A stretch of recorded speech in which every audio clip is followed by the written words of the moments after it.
This is Duanebeisner. It's a great day to be in real estate, like it is every day. Thanks for joining me for the quote of the day from Robert Browning. But a man's reach should exceed his grasp, or what's a heaven for? For the joke of the day, an engineer, a mathematician, and a physicist were standing around the university flagpole when an English professor wandered by. "What are you doing?" he asked. "We need to know the height of the flagpole," said one, "and we're discussing the formulas we might use to calculate it." "Watch," said the professor. He pulled the pole from its fitting, laid it down on the grass, borrowed a tape measure, and measured it and said, "Exactly 24 feet. Then he replaced the pole and walked away. "English professor," sneered the mathematician. "We ask him for the height and he gives us the length." Anyway, for my business tip of the day, you can create your own unique and powerful sales presentation after you've mastered the presentations of 3 or 4 sales masters who have done the same thing. Think about that. And for our Darwin Award of the day, David broke his arm because he fell on a dog, which is already quite stupid. The hospital applied a resin cast. That same evening he went to a party, and after a few hours and a few drinks, friends found it funny to customize David's cast with imaginative pornographic drawings. The next morning, David's mother discovered the artwork after his father stopped shouting. David, who's not exactly the do-it-yourself type, tried to erase the shameful drawings with white spirit. He didn't realize that this corrosive product would spread through the resin gauze and burn his skin deeply. After a few hours of abdominal pain, David decided to break the resin with a hammer. He did it well. He broke the cast and managed to break his arm in another place. Ouch. And now for my social commentary. My son and I are going to go to Comic Con, which is in San Diego next week.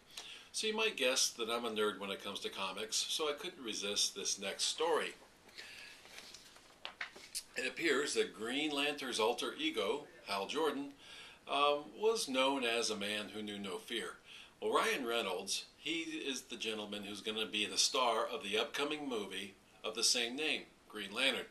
And he's living up to that reputation. In a new photo showing Reynolds in his Green Lantern getup for the very first time, it basically hugs every muscle on his body, little left to the imagination.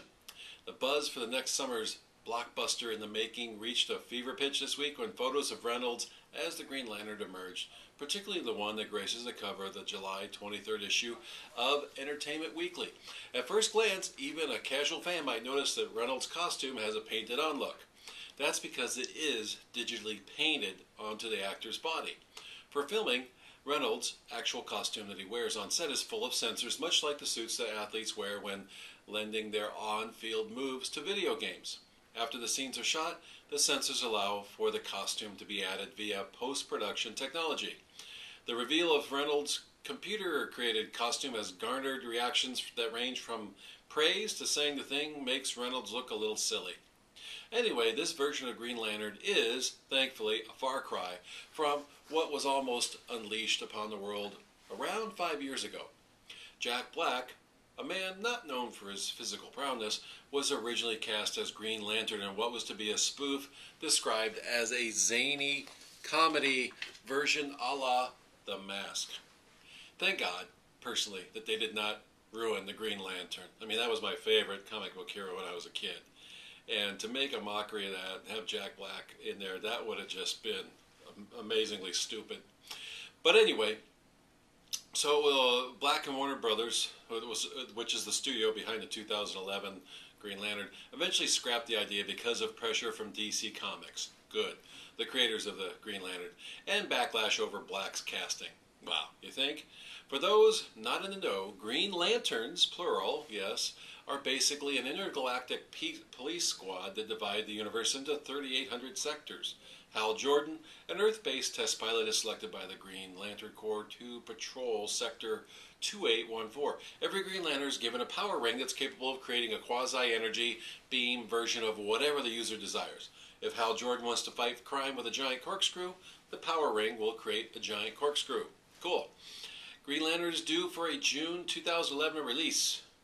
On July 24th at Comic Con in San Diego, the cast, Reynolds, along with co-stars Blake Lively, Peter Sarsgaard, Mark Strong, and director Martin Campbell will be making their first public appearances associated with the film. Cool. So now for my real estate news. California home sales rise in June. Where California goes, eventually the rest of the country follows.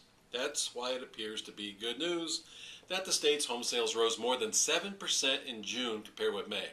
Amazing. According to real estate tracking firm MDA DataQuick, median prices declined about 3%, however. DataQuick says that's because foreclosures remain high, but down from what they were, and speculative buying still continues. The next few months should be very interesting, DataQuick President John Walsh says. We're about to see how well the housing market can fly on its own. The tax credits no doubt stole some demand from the rest of this year, and soon we'll have a better sense of just how much. For the second part of the real estate news, foreclosures likely to surpass 2009 levels. Repossessions climbed 38% in the first 6 months of 2010 compared with 2009, and were up 5% from the first quarter. Foreclosure listing service RealtyTrack announced Thursday. In all, lenders repossessed nearly 528,000 homes in the first 6 months of the year. If that rate continues through the end of the year, repossessions will likely top a million units in 2010, up from 100,000 in 2009. That's 10 times. That's a lot. That's huge. Historically, about 100,000 homes a year in total are repossessed, according to Rick Sarga, who's Senior Vice President for RealtyTrack. More than 7.3 million home loans are in the foreclosure process, with 1 in 78 U.S. homes receiving a foreclosure warning in June. Ouch. On average, it takes homeowners 15 months to actually lose their property after they receive the initial warning, reports Lender Processing Services Incorporated. That may be the legal process is much shorter than that, but that's a whole other story for a different day. So this is Duane signing off. Happy trails to you as always. Proud to be an American. Thank you for joining us.